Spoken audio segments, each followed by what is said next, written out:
Lamar County School District Board meeting in session Thursday, February 10th. And as always, we're going to start our meeting with prayer. And I've asked Mr. Matt Mayo to lead us in prayer. Heavenly Father, we just thank you for the opportunity to gather together. Thank you for this district, the administration, the faculty, the staff. So just thank you for all these blessings. We pray that you give us wisdom as we help conduct the business on behalf of the district in its best interest. Now, forgive us word filled. We praise in Jesus' name. Amen. Amen. Please stand for the pledge.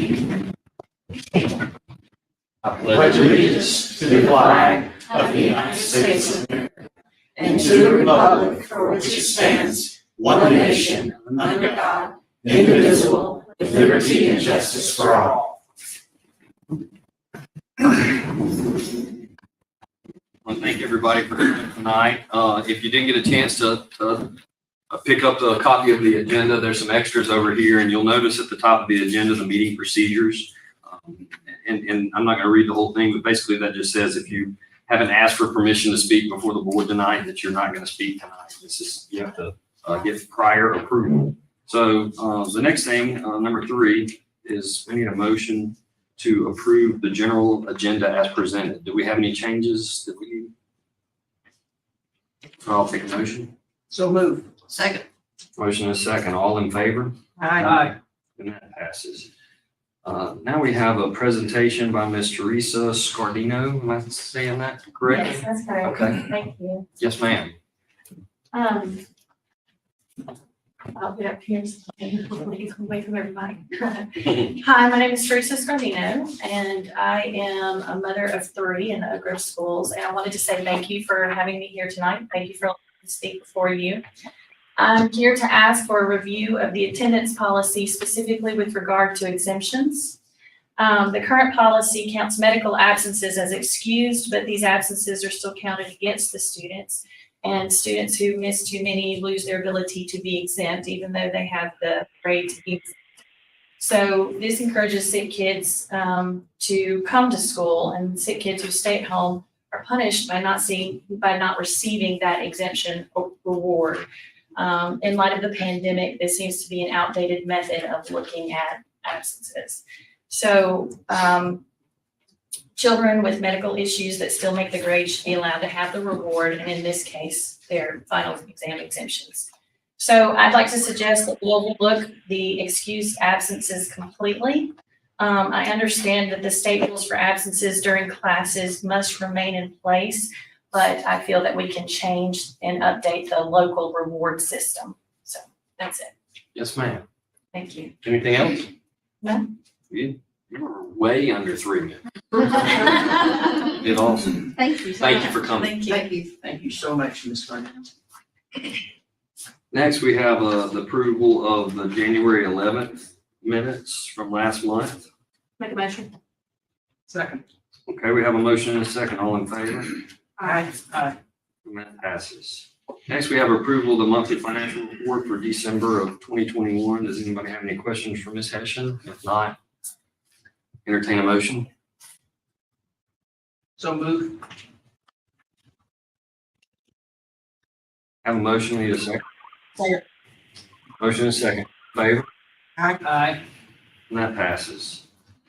Next, we have approval to accept the low bid of $663,900 from Mitchco Construction for the Lumberton softball concessions and restrooms. So moved. Second. Motion is second. All in favor? Aye. Aye. And that passes.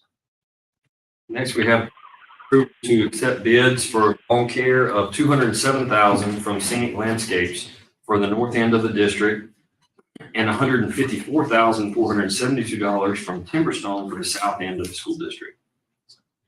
So moved. Second. Motion is second. All in favor? Aye. Passes. Next, we have an approval to reconfigure Oak Grove Primary, Oak Grove Lower Elementary, and Oak Grove Upper Elementary. All right. Do you want to Yes, I'd like to speak on that? speak on that. Thank you. So we have contemplated this for a while now. We are asking the board to approve We have students at Oak Grove Primary. It's pre-K through first grade at Oak Grove Primary. We have second and third grade at Oak Grove Lower. Second and third grade, and then fourth and fifth grade at Oak Grove Upper. And what we're proposing is to split that and follow the model like we have at Longleaf Elementary as a pre-K through 5 fifth grade school. And where the primary is now, that be a pre-K 5 school. And then the upper lower be one campus, one school as a pre-K through 5 as well. We have looked at the capacities of each school. The capacity of Oak Grove Upper and Lower combined would be right at 1,300 students. The capacity at the primary is a little over 800 students. And so therefore, we are looking at making sure that we don't overdo the capacity of either one of the schools. We want to make sure that we draw lines as equitably as possible so that we have a good diverse student population at each school, that we're not overloading one school and not having equal representation in another school. So some of the benefits to this, academically first, because bottom line, this is all about making sure that we can address our students now. We have 18 to 16 units or classes one of these grades. So we have 18 kindergartners because we like to make sure our kindergarten classes, 18 kindergarten classes, and we make sure that those have a lower, because that's the foundation that we try to provide for them, lower number of students in their class. And then we have approximately 16 classes of each grade. And so when you have that number of classes, the number of students per grade, it overloads and it's not as effective. And if we could lower the number of students per grade and have, and again, this all depends on the numbers and this, that, and the other, but just to say roughly, in kindergarten, we have, say, 8 kindergarten classes at one building and 10 at the other, or 9 and 11, or 7 and 11, then our teachers will be able to collaborate more. Our students will be able to have more access in the vertical alignment. We refer to a vertical alignment of our curriculum, and being able to have those kids in one building at for 6 years. And so that our teachers can get to know that. We can have opportunities for teachers to loop up with children. Our students don't have to learn a new set of classrooms, a new set of rules, a new set on a new campus every other year. And when effectively we're right now, students who attend that area of Oak Grove will be in 5 different buildings: the primary, the lower, the upper, the middle school, and the high school by the time they leave us. With this move, the children will only be in 3 different buildings. It'll be the elementary school that they go to, the middle school, and then the high school. And so, when you're talking about academics with our PLC or professional learning communities, they'll be, instead of having 18 teachers sitting around tables, we'll have a smaller number of teachers so that they can collaborate and work together better to better meet the needs of the students. Academically, guys, did I miss anything that we've talked about? Asking, okay. Then you look at logistically, okay? And part of this is academically too. We have approximately 16 buses that start at the primary school every afternoon. They line up and we load right at 700 and some odd pre-K, well, not pre-K, but kindergarten and first grade students. We load them on those buses. They get on the buses, they travel all the way out on 24 to the upper lower. They sit on those buses. We also have to transfer students. And when you got small kindergarten, first grade, transferring from one bus to another, that kind of gets in a dangerous, could be dangerous. And we've not had any accidents at this point, but it could be a potential risk with students walking between buses. But then they wait for the upper lower to release, and the upper lower students load those buses, and then they go on their routes. Okay, so that's a lot of instruction time that we're having to sacrifice with our students that are on buses, especially our kindergarten first grade students who are on the buses traveling to the upper lower.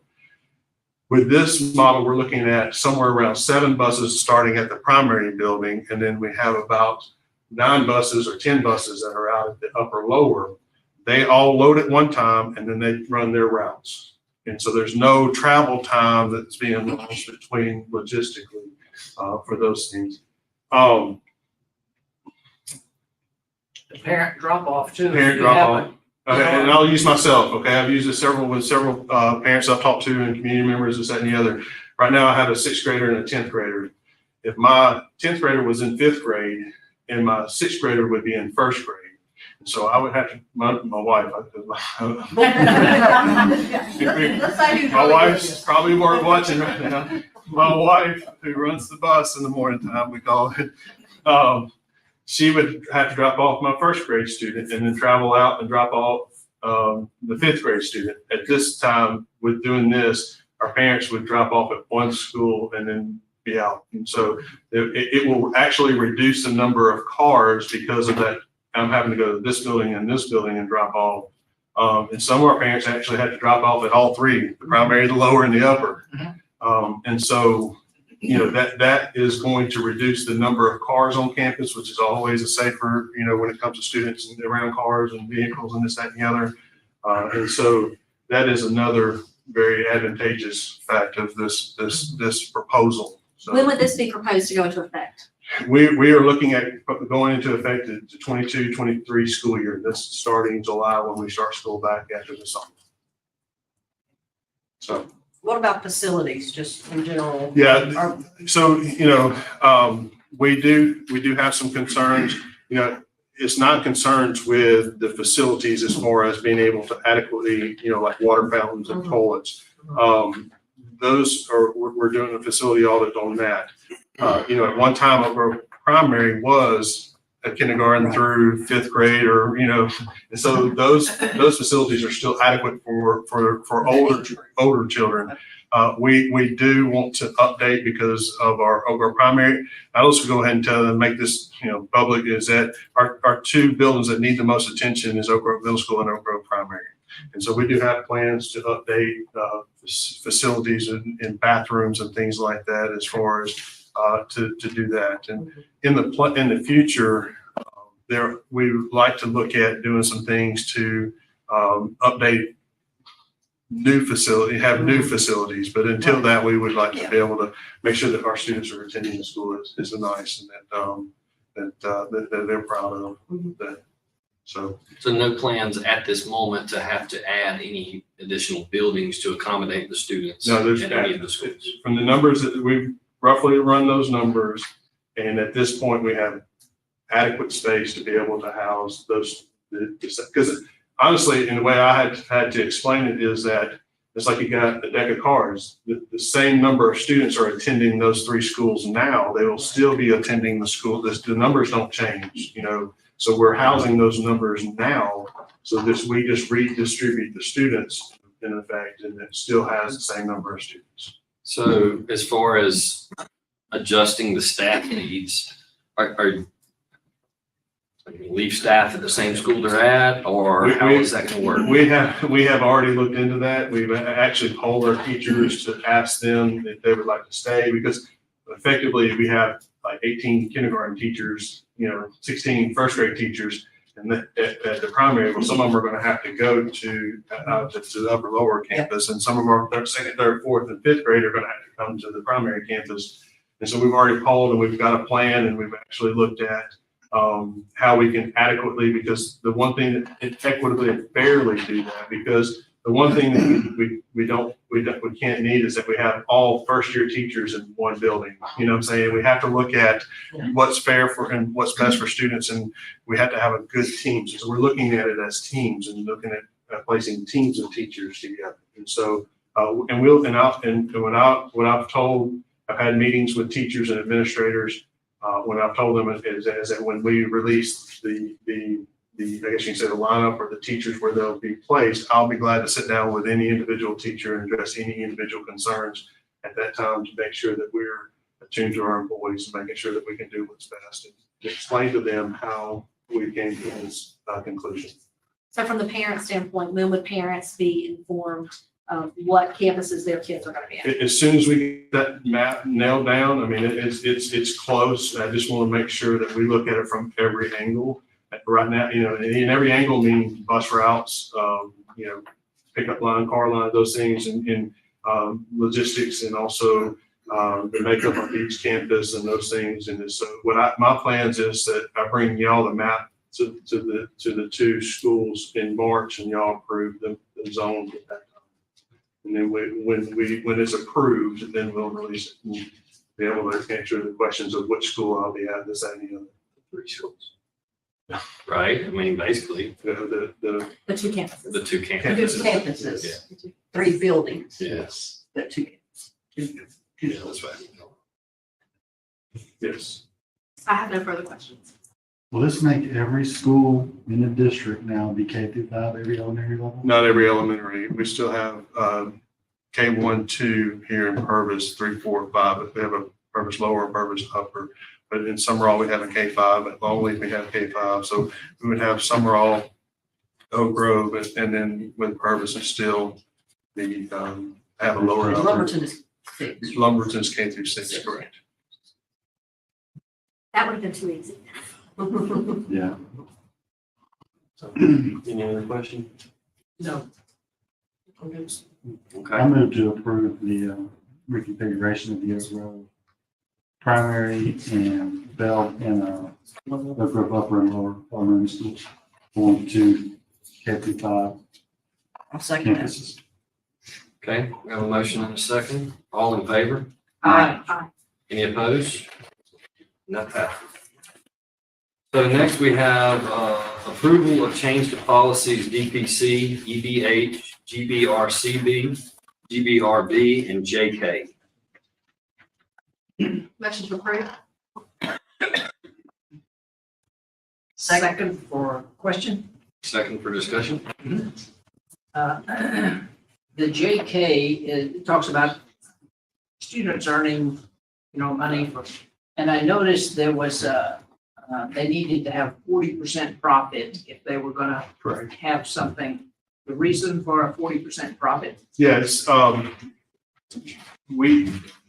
sometimes it's easier for outside entities to come in and do fundraisers to help us organize so that we don't spend staff time Yes. organizing, giving out whatever so in order for us, we want to make money and for our purposes to use for our playgrounds or whatever upgrades, the PTO or Sure. the building. So that 40% is to protect our interests, to make sure that we're making a sizable, that our fundraising efforts are going to help us, not help others that are outside entities. So they don't come in and say, we'll give you 1%. Correct. For all this work. Correct. I understand. Correct. And so I felt like that is the line of where we need to make sure that so that we're getting the maximum benefit out of that. A decent profit. Okay. Yes. All right. Okay, so we have a motion and a second. All in favor? Aye. And that passes. Now, next, we have approval of policies for review with no change recommended. It's policy ICL, IDAB, and IDAC. So moved. Second. Have a motion and a second. All in favor? Aye. And that passes. Next, we have board attorney matters, and Mr. Norton is with us, but not with us. There we go. Good afternoon, Jeremy. How are you, sir? I think the main item that I have deals with the district lines for all of our school board members. Basically, I wanted to review what I anticipate the procedures will be. Hopefully tonight the board can select a plan. I think you've had 4 plans to review. You do not have to accept any one of those. You can make a modification of any of those. But if we can come up with a proposal for our demographer to finalize, then we will need an engineer. Hunter Andrews did it 10 years ago to come up with a meets and bounds description of those district lines. While that is being done between this month's meeting and next month's meeting, we would publish in the paper to tell the public what the board is recommending as far as the new district lines. And then I would hope that we would set a public hearing 15 minutes or 30 minutes before the next board meeting. And then at the next board meeting, the board would then make a final determination or resolution for the district lines. Then we would submit those to the circuit clerks of Pearl River County and Lamar County so they can begin working to get the voting precincts with the detailed information for the new district lines. So tonight, what we need to do is to talk about the proposals that you were given and any modifications or changes, and which one you would like or what changes you would like. Okay. So I think it needs to be said publicly that we are not changing where kids are going to go to school. This is Right. strict board members, where they live in the area that will, they'll represent and elect them. So this has nothing to do with where kids go to school. So we've had lots of questions about that. I feel like it needed to be said. Absolutely. Did anybody have any questions about the maps? I mean, we've had them for a few months now and had a chance to look at them and pick them apart and decide if we wanted to move or stay where we live. Move out. Move out, yeah. I mean, I've looked over them, and, I mean, I'll make a motion if you want me to, and if somebody wants to make a second for discussion, then we can discuss. I say we go with scenario 3.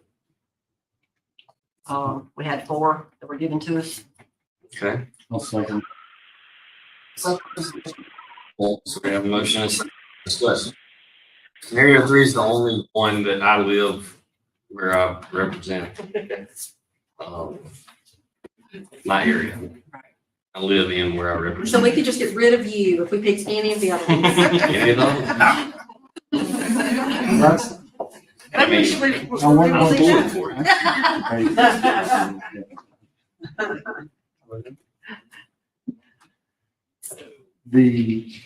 Of the scenarios we have, would it be simpler to take that scenario? Would it be simpler to take one of the ones that may be a little more symmetrical and just adjust the borders to account for that, since it's on the For road? that little at the time? area. Yes. I mean, it'd probably be, if there is a scenario, but simpler, it's not, I mean, if they go up and down all these little roads. Some of the stuff. Yeah. Maybe the cleanest one and ask the photographer to make an adjustment to our base and adjust, take in the street into that area. Because you're talking about less than 50 people. So that would be an easy shift, I would think. Yes. Yes. I would support that. Okay, so first we have a motion and a second on the table, and it is to approve that 3. So we need to think about what we're voting on. So all in favor of approving scenario 3? no. All opposed?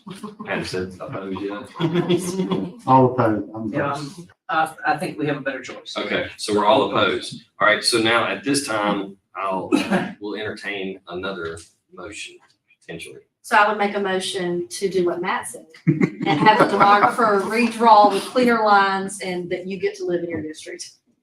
But when we start, we got. I like scenario 4 because of the symmetry. Yeah, I'm thinking forward is better. And he could take part of my B and We'll just tell them where I live, and you can- put that back into C and Right. and redraw a few lines, but symmetrically, it looks better. It doesn't look gerrymandered at all. It's just straight lines. And actually, the part he would take would be the other side of the interstate, just another straight line. So the motion is to tweak scenario. That is my motion, yes. Okay, all right. Tweak 4, including your address. Thought that I heard, and come back with the new map of 4 by next board meeting. For us to approve. Got a second? Jeremy? Yep, Yeah. yes, sir. Yeah, Jeremy, Yes, sir. what I would think, I understand what we're saying, and I think Mr. Braswell's suggestion that I think you live on Beaver Lake Road, so that's the east side of the interstate. Yes, sir. I wasn't going to tell It's them. just a very small area. I don't know which house it is. Or anything going on. Well, thank you, Mr. Norton. Rather than coming back next month, if the board could just approve the demographer making that change, you'll still get to vote on it one more time, next month.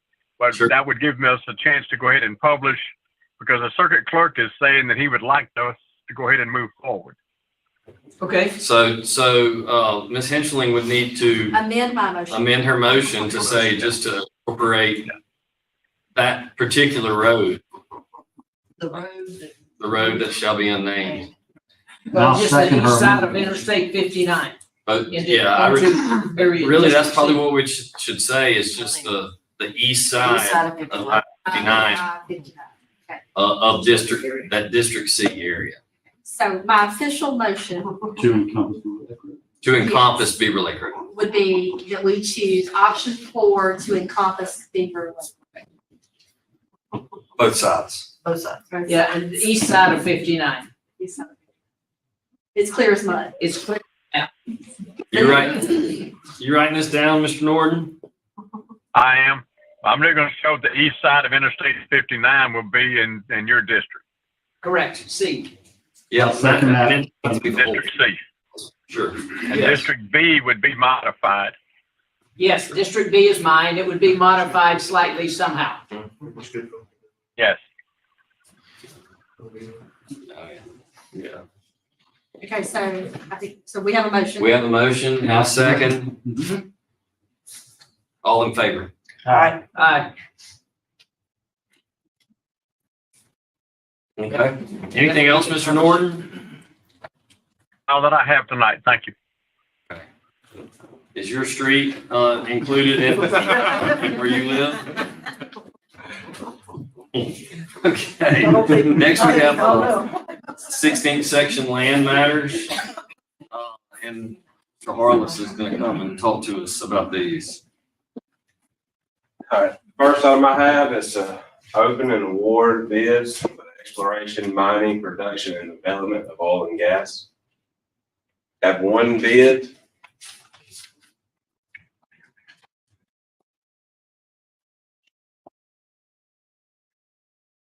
Valley Oil Company.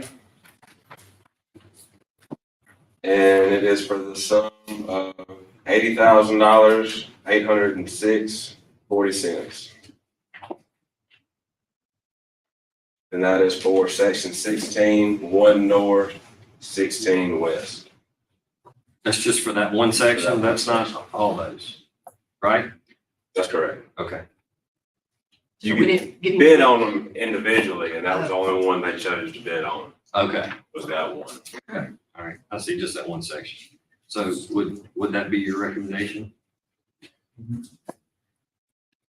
So we have that and the superintendent's recommendation. So we'll entertain a motion. Do we accept the bid? And I second that. All right. Have a motion and a second. All in favor? Aye. Any opposed?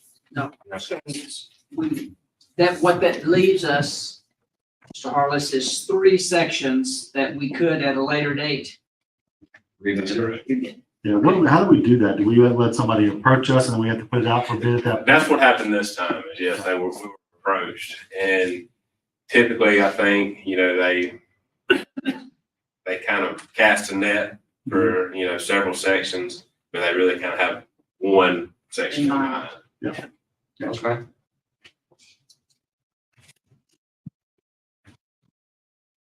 Approved. Yes. Yes. All right, the next item I have is to approve the Mississippi Forestry Commission's recommendation of Bradley Reed for a first inning in section 16, 2 north, 14 west. We accept the Forestry Commission's recommendation. Second. Have a motion and a second. All in favor? Aye. Any opposed? That passes. Okay. Next item I have is to approve a lease assignment from Paul Jones to Wesley Berry. I so move. Okay. Have a motion I'll second. and a second. All in favor? Aye. And that passes. Last item I have is to approve a new 40-year residential lease to Mr. Allen Oakley. So moved. Okay. Have a motion. Have a second. Motion and a second. All. Aye. Any opposed? And that passes. That's it. Thank you. Thank you, Mr. Arles. Thank you, sir. So now we have our superintendent's report. All right, so. It's gonna be fancy. Yes, most of you might know, or maybe don't know, that next week is School Board Appreciation Week. And so we do have some gifts from different schools. Some culinary arts classes, and king cakes and cookies, and some goodies for you guys to have as far as appreciation. It's our way of our schools showing how much they appreciate you guys and your service to our district. Also have a video that we've put together, and I think it's cute. I'm just saying. If we eat this from the culinary arts, do we get bigger chairs? Yes. We might have to look at that. So let me see if this will do what I want it to do. Yes.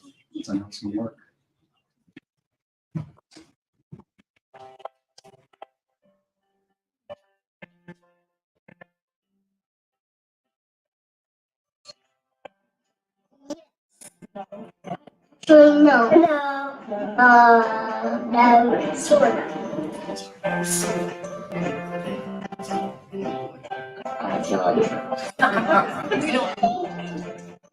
It's really, really.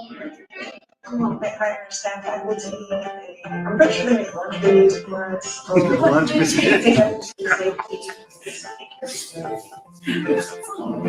Show if people are our students or and stuff like that. Help decide what we're gonna do to make our school better and as well. The big purpose of the school board is to make the best decisions for everyone, including teachers and staff. Help our school and make sure that we have a good school. Helps you learn and it shows you letters, sound. If I ain't learning about school board, I'm learning engineering too. Music appreciation. It makes decisions for the school. Yes. What is a school board member? A teacher?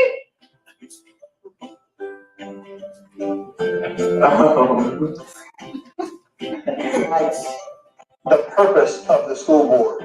It is to make decisions that benefit the teachers and students and everybody. The purpose of the school board. I'm not allowed to do this. About 10, 70. I think it's 8. I think there's 5 or 6. Well, Prince John's kidding. They would like a lot of ice cream. Everybody popsicles. Our school board member president, I guess I would come out to the schools, I guess try to see if everything's fine, maybe make some new changes at the school. Lamar County School Board members are elected. They live in our community and they help our schools. School board members meet monthly to help all schools. They approve hiring of teachers and staff. They approve funding so we have the tools to learn. Thank you for our beautiful school. Thank you. Thank you for helping our school. Thank you so much for our comments. Thank you for supporting the fine arts. Thank you for our pre-K class. We're excited about some upgrades here at Harvest High School. Thank you. Thank y'all so much for all of our videos. Thank them for making the best choices for us and making our school like good and like make it where we enjoy coming to school.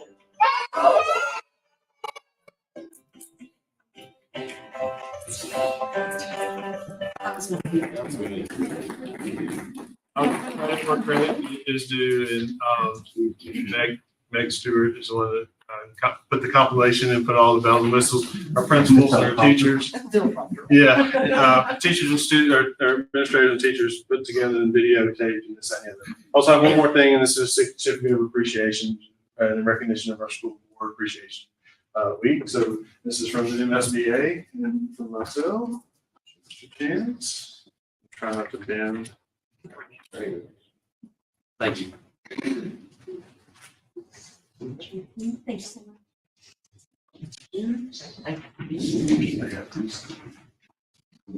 All right, I'm gonna yield the rest of my time. If you'll notice, we have a new item on our agenda. It's called the curriculum report. And so we're gonna, again, we're about teaching and learning. And so many times the school board meetings are about what they've said here, hiring and the finances and those things. And so I'd like to invite Ms. Jenny and her guest up and talk about our pre-K. Okay, excellent, good. Good evening. I am excited to be able to share with you about what the Office of Academic Education loves the most, and that's teaching and learning. We like to brag about that. We don't get into the finances and the 16th section and stuff like that. So this evening I have with me, we decided to start off in pre-K with our little people and talk about curriculum from that point on. And as you know, we have 13 pre-K classrooms in our district. And so this evening I brought with me Heather Lyons. She is our pre-K coordinator. And Ashley Schramm, she is the counselor at Lumberton Elementary School who works with lots of little people and little people's families. So to start off, I get to do the easy part. These are the standards, the early learning standards. I'm sorry, you already know what all of these are. And these are the standards that the state of the Mississippi Department of Education gives us. And our teachers use these standards in order to know what to teach at every grade level. And so I thought maybe you'd like a copy of that.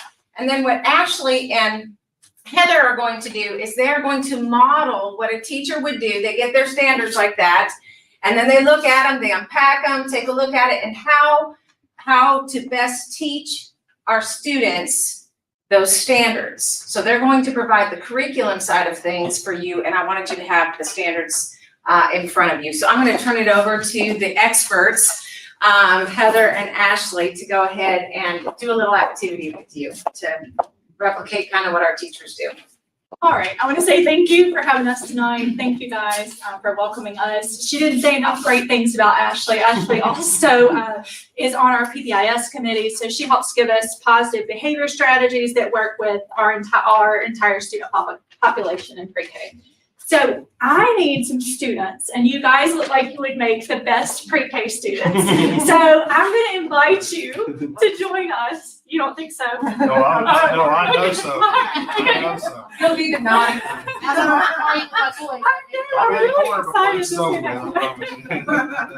Okay, so I want to just paint a little picture for you. Imagine that you are a little pre-K kiddo and it is February 10th. You've been in school for about 6 months. Your mom drops you off at the front of campus that morning.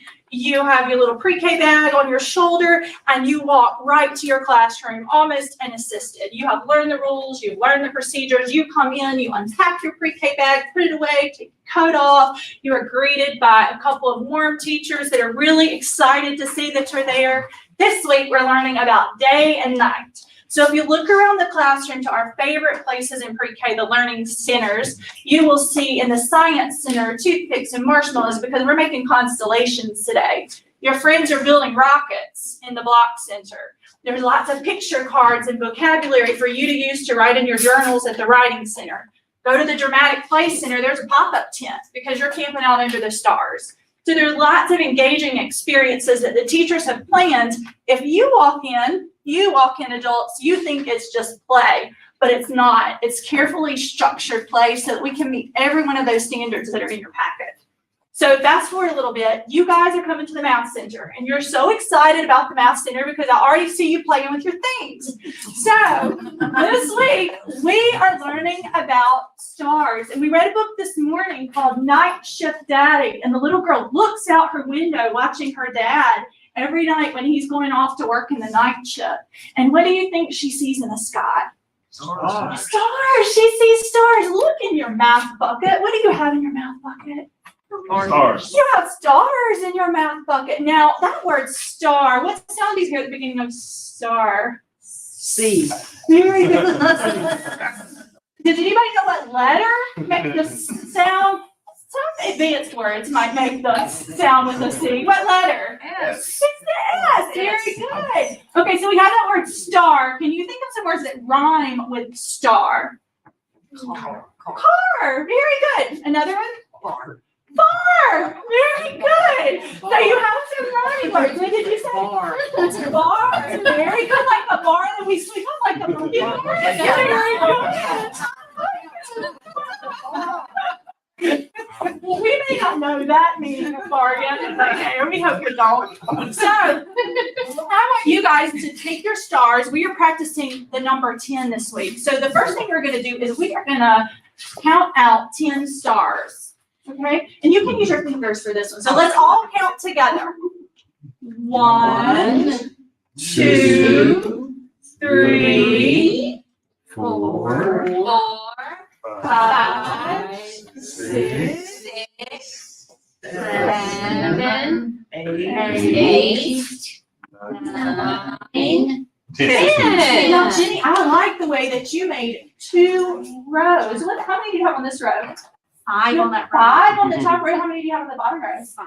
So if Jenny has 10 stars and she has 5 and 5, we know that 5 and 5 make 10. Very good. Now we need to practice writing that numeral. Than I do. Well, how do you think you could get somewhere? What if I give you my blue ones? I like. You're a boy. That's hard for you. We can breathe through that, even when things don't go our way. Okay, good job. I'm glad you were able to reconcile that. Okay, so we need to practice writing the numeral 10. So let's put our fingers in the air first. Let's write it together. What's the first numeral?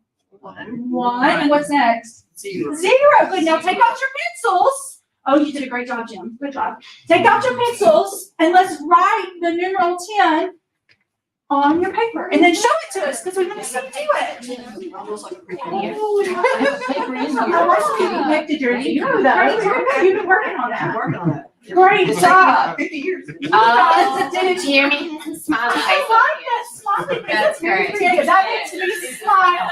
Good job. Now, because you guys are so much fun, and I know you like to play games, so we are going to play a game. And we are going to see how many stars you can stack in 1 minute. But, oh, you guys have figured out. What are we going to use to stack those stars? You're going to use your tweezers to stack these stars. Wait a minute.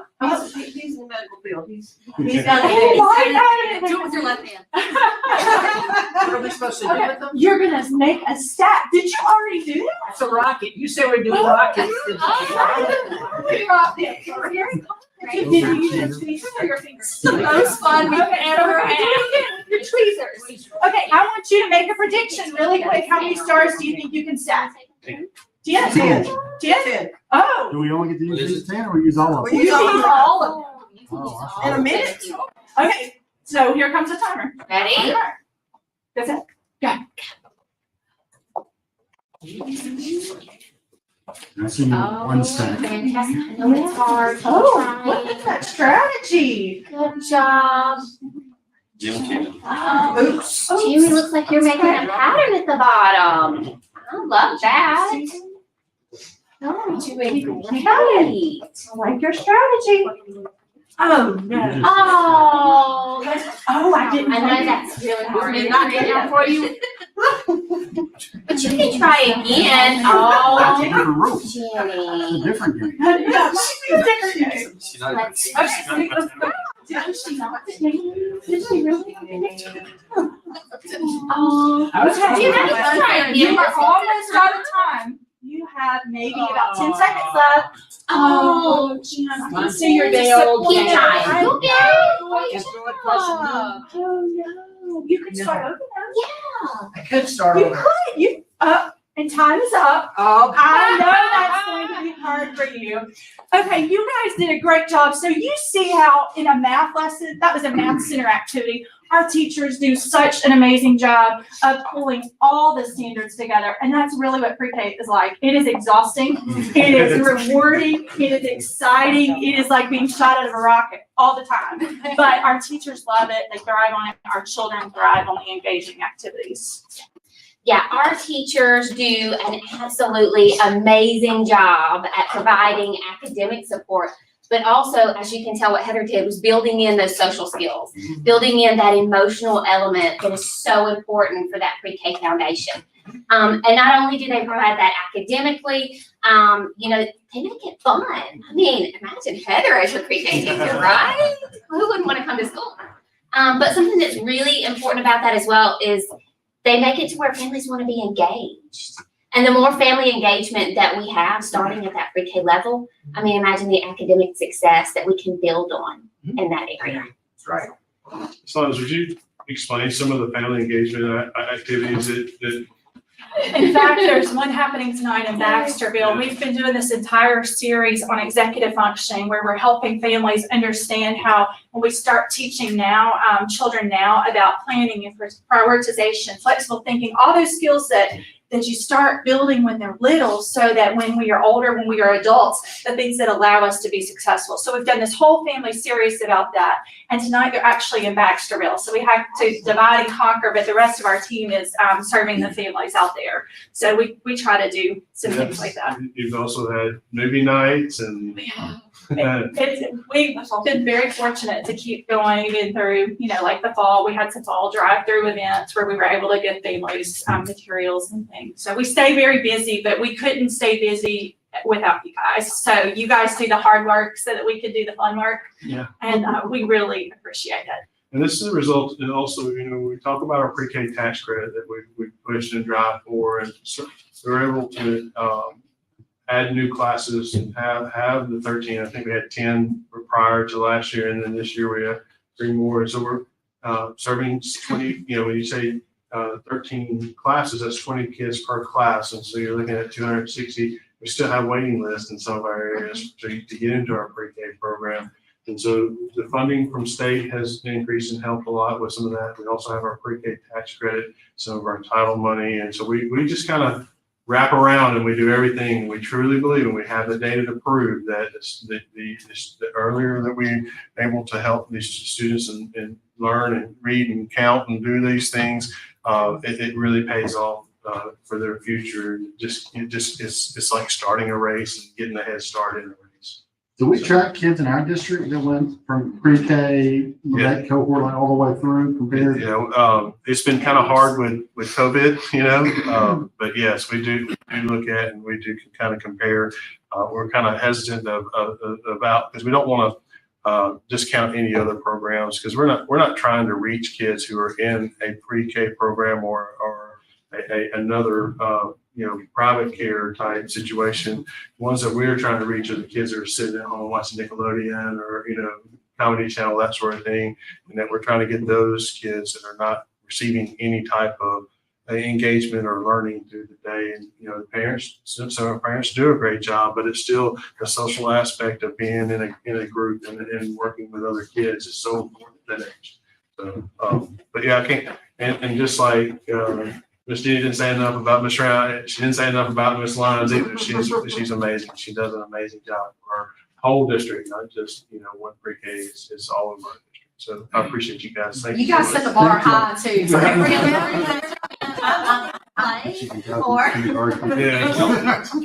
Just make sure when he gets to high school, you don't bring an AP teachers in and have us doing calculus. Yeah. Oh, it's gonna happen. We'll bring him back.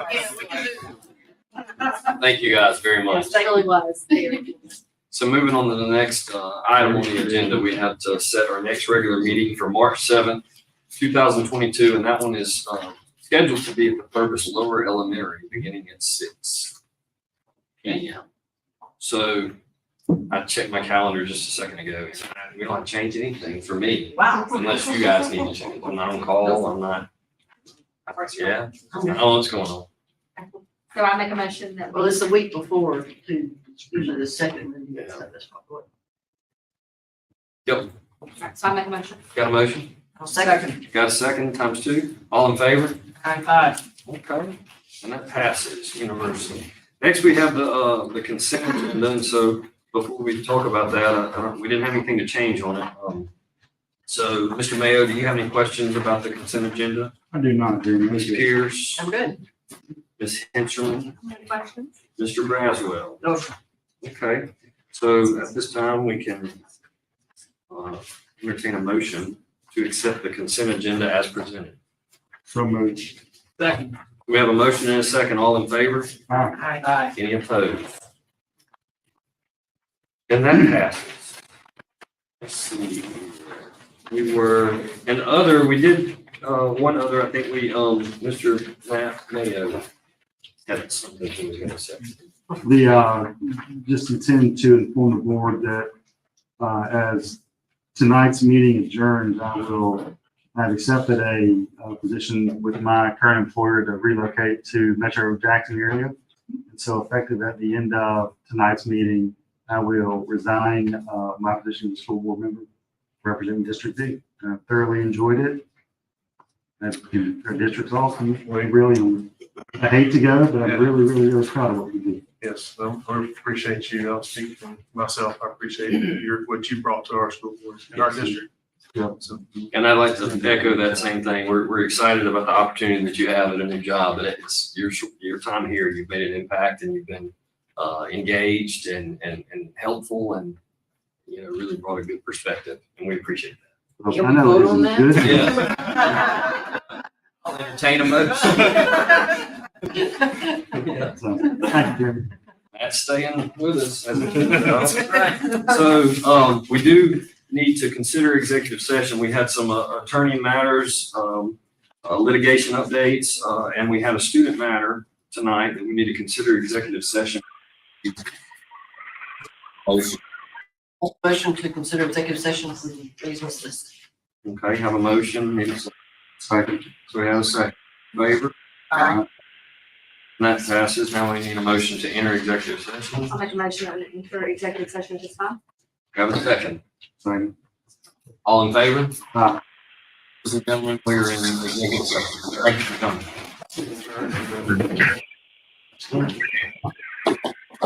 Dr. Hampton, I'm going to hang up, and if you will just call me back.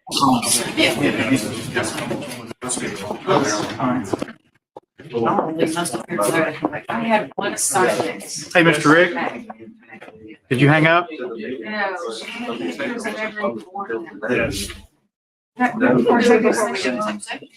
Individual. Yes. So if you'll come down and get in front of the, yeah.